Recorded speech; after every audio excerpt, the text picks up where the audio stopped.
నమస్తే, welcome to Akshita news. నేను తరంగిణి. ముందుగా బులెటిన్లో హెడ్లైన్స్ చూద్దాం. విశాఖ గ్రోత్ హబ్ నీతి ఆయోగ్తో సీఎం చంద్రబాబు భేటీ. మూలపేట కాకినాడ మధ్య బీచ్ రహదారి అభివృద్ధిపై చర్చ.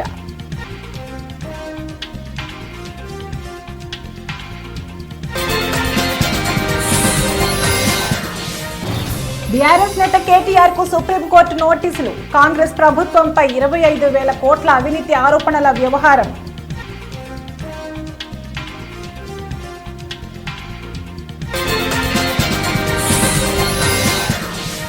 తొక్కిసలాట ఘటనపై కర్ణాటక ప్రభుత్వం కీలక నిర్ణయం. సీఎం రాజకీయ కార్యదర్శిపై వేటు. ఇంటెలిజెన్స్ చీఫ్ బదిలీ.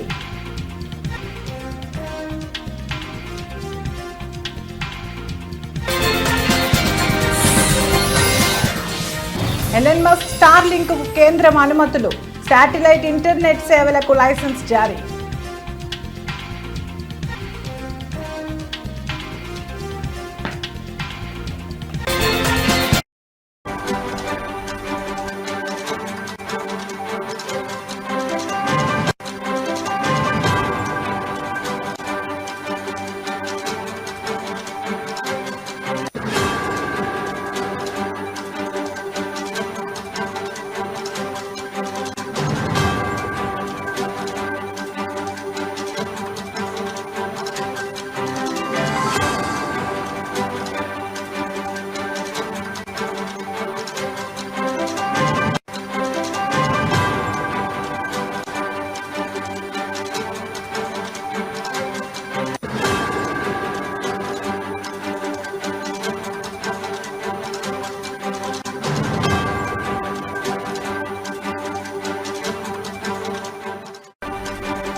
బ్రేకింగ్ న్యూస్ చూస్తున్నాం. ఏపీలో ఎన్డీఏ కూటమి ప్రభుత్వం రాష్ట్రాభివృద్ధి లక్ష్యంగా దూసుకెళ్తుంది.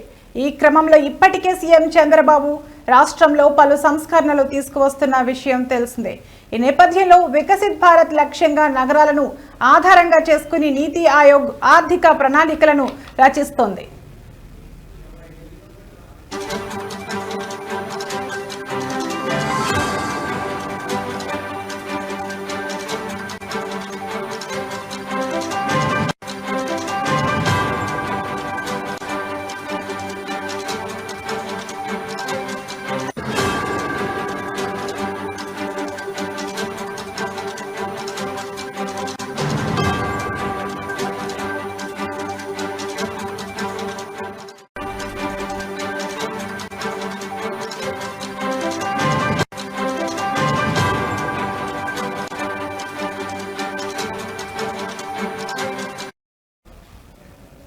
ఈ నేపథ్యంలో వికసిత్ భారత్ లక్ష్యంగా నగరాలను ఆధారంగా చేసుకుని నీతి ఆయోగ్ ఆర్థిక ప్రణాళికలను రచిస్తోంది.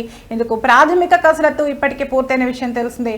ఈ క్రమంలో మరోసారి సీఎం చంద్రబాబు నీతి ఆయోగ్ అధికారులతో ఇవాళ సచివాలయంలో సమావేశమయ్యారు.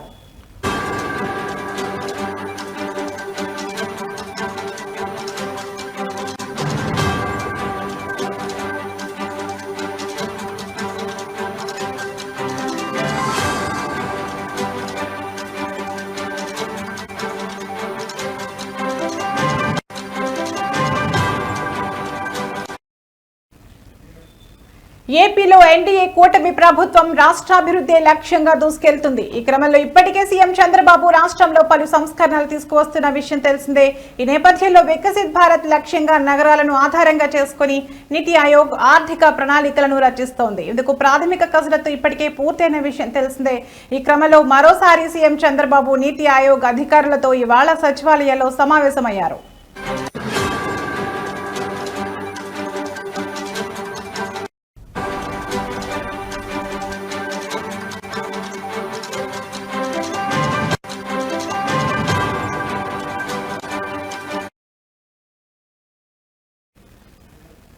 ఈ సందర్భంగా సీఎం మాట్లాడుతూ రాబోయే 7 సంవత్సరాలలో విశాఖపట్నంను మరో ముంబైగా తీర్చిదిద్దాలన్నారు.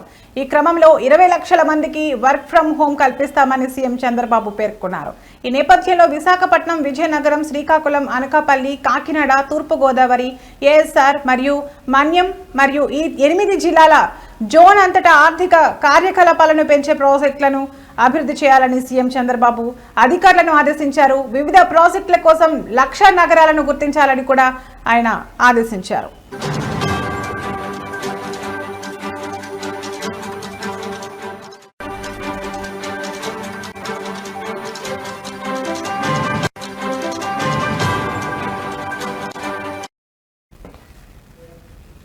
విశాఖ ప్రాంతం 36,000 చదరపు కిలోమీటర్ల విస్తీర్ణంలో ఉంది. అలాగే 15.5 మిలియన్ల జనాభాకు నిలయం. దీని ప్రస్తుత జీడీపీ సుమారు $49 బిలియన్లు.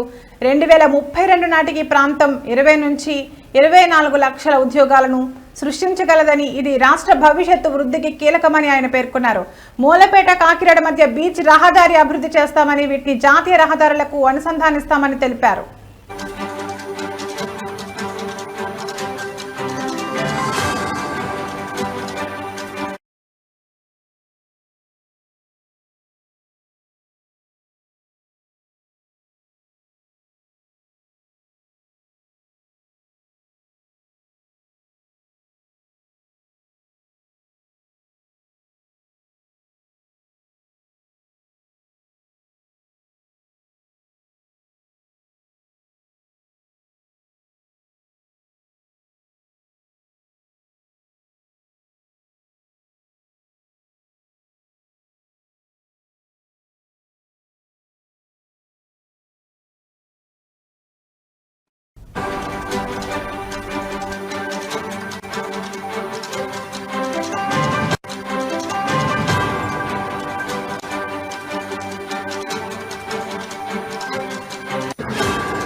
బ్రేకింగ్ న్యూస్ చూస్తున్నాం. తెలంగాణ కాంగ్రెస్ ప్రభుత్వం 25,000 కోట్ల అవినీతికి పాల్పడినట్టు గతంలో తీవ్ర ఆరోపణలు చేసిన బీఆర్ఎస్ వర్కింగ్ ప్రెసిడెంట్, మాజీ మంత్రి కేటీఆర్ కు సుప్రీంకోర్టు నోటీసులు జారీ చేసింది.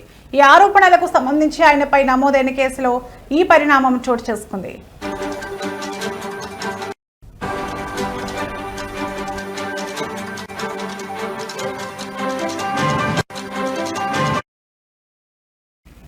కాంగ్రెస్ ప్రభుత్వంపై కేటీఆర్ చేసిన అవినీతి ఆరోపణల నేపథ్యంలో ఈ పార్టీ నాయకురాలు ఆత్రం సుగుణ పోలీసులకు ఫిర్యాదు చేశారు. ఈ ఫిర్యాదు ఆధారంగా ఉట్నూరు పోలీస్ స్టేషన్లో కేటీఆర్ పై కేసు నమోదైంది. అయితే తనపై నమోదైన కేసును కొట్టివేయాలని కోరుతూ కేటీఆర్ తెలంగాణ హైకోర్టును ఆశ్రయించారు.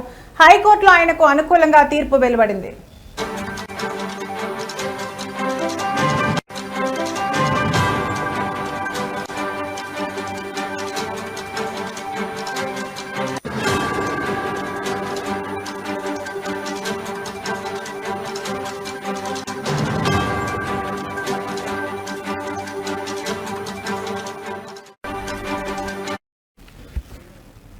హైకోర్టు ఇచ్చిన తీర్పును సవాలు చేస్తూ ఆత్రం సుగుణ సుప్రీంకోర్టు తలుపు తట్టారు. ఆమె దాఖలు చేసిన పిటిషన్పై జస్టిస్ సంజయ్ కరోల్ నేతృత్వంలోని ధర్మాసనం విచారణ చేపట్టింది.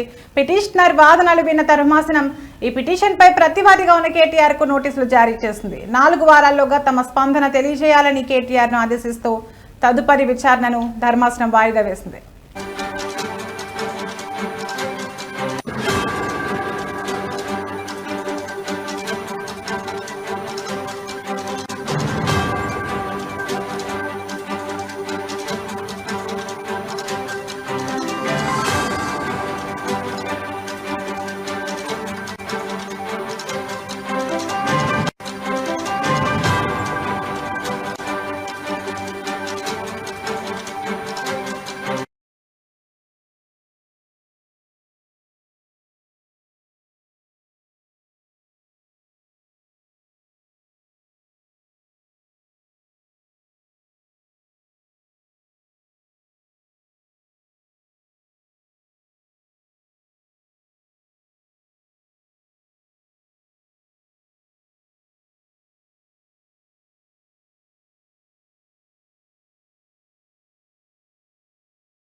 బ్రేకింగ్ న్యూస్ చూస్తున్నాం. చిన్నస్వామి స్టేడియంలో జరిగిన తొక్కిసలాట ఘటనపై కర్ణాటక ప్రభుత్వం కఠినంగా వ్యవహరిస్తోంది. ఈ దుర్ఘటనకు బాధ్యులని భావిస్తున్న పలువురు కీలక అధికారులపై చర్యలు తీసుకుంటున్న సిద్ధరామయ్య ప్రభుత్వం తాజాగా మరో సంచలన నిర్ణయం తీసుకుంది. ముఖ్యమంత్రి రాజకీయ కార్యదర్శి కె గోవిందరాజ్ను పదవి నుంచి తొలగించగా ఇంటెలిజెన్స్ చీఫ్ హేమంత్ నింబాల్కర్ను బదిలీ చేసింది.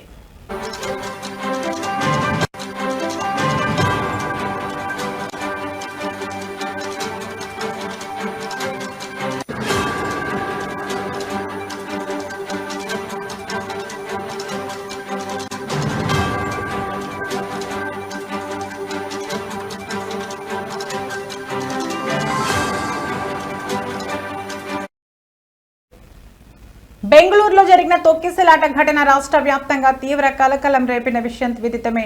ఈ ఘటనపై తీవ్రంగా స్పందించిన ప్రభుత్వం ఇదివరకే గురువారం బెంగళూరు నగర పోలీసు కమిషనర్తో పాటు మరికొందరు కీలక పోలీసు అధికారులను సస్పెండ్ చేసింది. ఈ చర్యలు తీసుకున్న మరుసటి రోజే శుక్రవారం మరో 2 ఉన్నతాధికారులపై వేటు వేయడం గమనార్హం.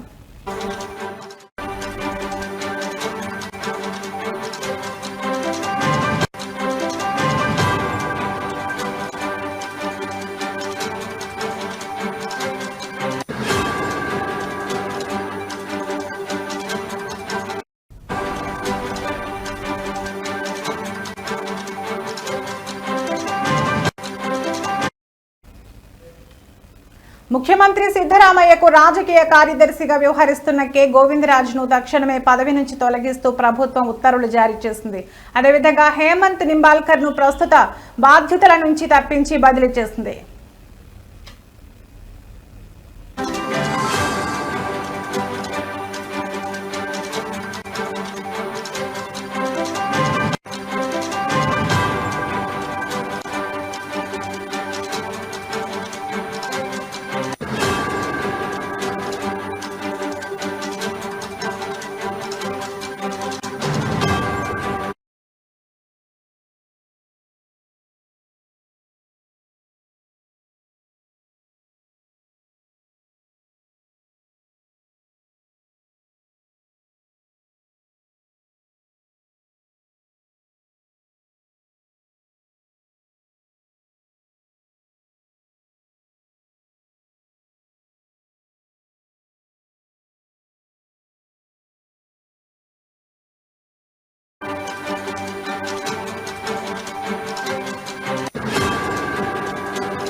బులెటిన్లో మరో బ్రేకింగ్ న్యూస్ చూస్తున్నాం. దేశంలో శాటిలైట్ ఆధారిత ఇంటర్నెట్ సేవలు అందించేందుకు ప్రపంచ సంపన్నుడు ఎలన్ మస్క్ కు చెందిన స్టార్లింక్ కు కేంద్ర ప్రభుత్వం అనుమతి ఇచ్చింది. త్వరలో దేశీయంగా స్టార్లింక్ సేవలు ప్రారంభం కానున్నాయి. దీనికి సంబంధించి global mobile personal communication by satellite license ను టెలికాం విభాగం నుంచి అందుకుంది. యూటెల్ శాట్ కు చెందిన వన్ వెబ్, రిలయన్స్ జియోలకు ఆమోదం లభించిన తర్వాత భారత టెలికమ్యూనికేషన్ శాఖ నుంచి శాటిలైట్ ఇంటర్నెట్ సేవల లైసెన్స్ పొందిన 3వ కంపెనీగా స్టార్లింక్ నిలిచింది.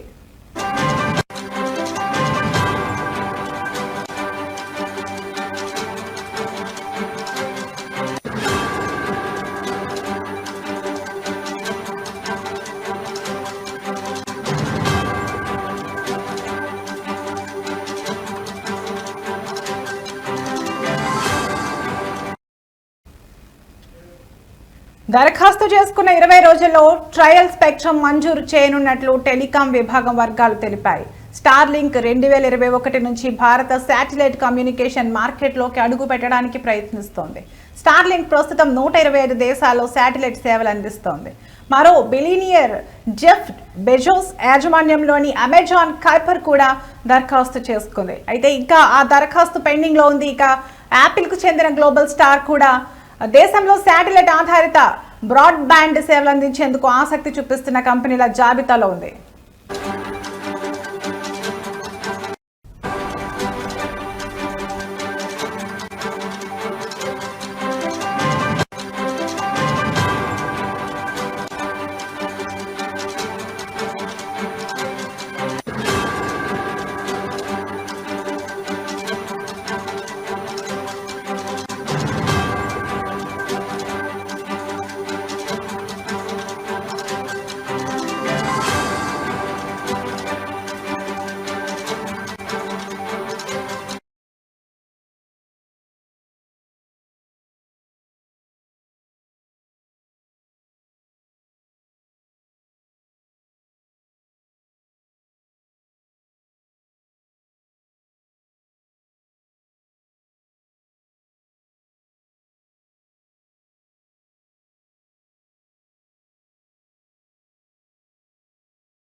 బ్రేకింగ్ న్యూస్ చూస్తున్నాం. కాళేశ్వరం ప్రాజెక్టు వ్యవహారంలో కీలక పరిణామం చోటు చేసుకుంది. బీఆర్ఎస్ హయాంలో ఆర్థిక మంత్రిగా బాధ్యతలు నిర్వర్తించిన ప్రస్తుత బీజేపీ ఎంపీ ఈటెల రాజేందర్ ను ఇవాళ కాళేశ్వరం జ్యుడిషియల్ కమిషన్ విచారించింది. విచారణ అనంతరం ఆయన మీడియాతో మాట్లాడుతూ ప్రాజెక్టుకు సంబంధించిన పూర్తి సమాచారం నాటి ముఖ్యమంత్రి కేసీఆర్, నాటి నీటిపారుదల శాఖ మంత్రి హరీష్ రావు వద్దే ఉండేదని, ఆర్థిక శాఖకు ఇందులో పెద్దగా పాత్ర లేదని స్పష్టం చేశారు.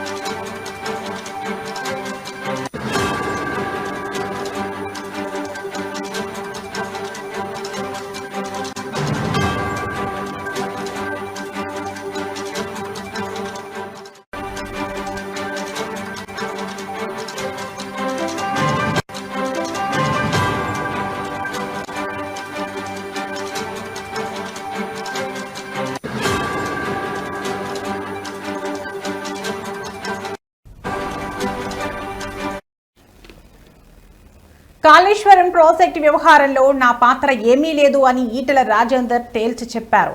ప్రాజెక్ట్ రీడిజైనింగ్ కోసం కేసీఆర్ కేబినెట్ సబ్ కమిటీని ఏర్పాటు చేశారని, దానికి అప్పటి నీటిపారుదల శాఖ మంత్రి హరీష్ రావు చైర్మన్ గా వ్యవహరించారని గుర్తు చేశారు. నీటి లభ్యతను దృష్టిలో ఉంచుకునే మేడిగడ్డ వద్ద ఆనకట్ట నిర్మాణం చేపట్టారని, అయితే ఆనకట్టల నిర్మాణం అనేది పూర్తిగా సాంకేతిక నిపుణులకు సంబంధించిన అంశమని, దానిపై రాజకీయ నాయకులకు అవగాహన ఉండదని ఆయన అభిప్రాయపడ్డారు.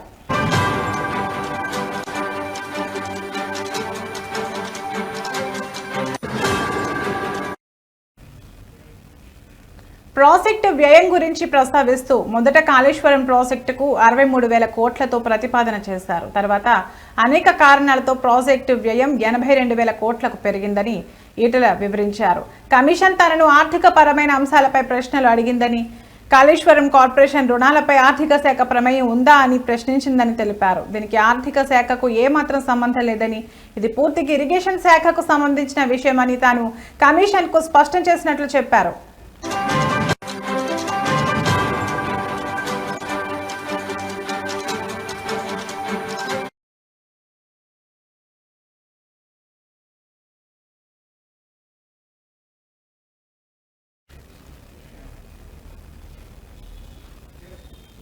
ఇవి ఇప్పటివరకు నా బులెటిన్ అప్డేట్స్. మరో బులెటిన్లో మళ్ళీ కలుద్దాం. నమస్తే.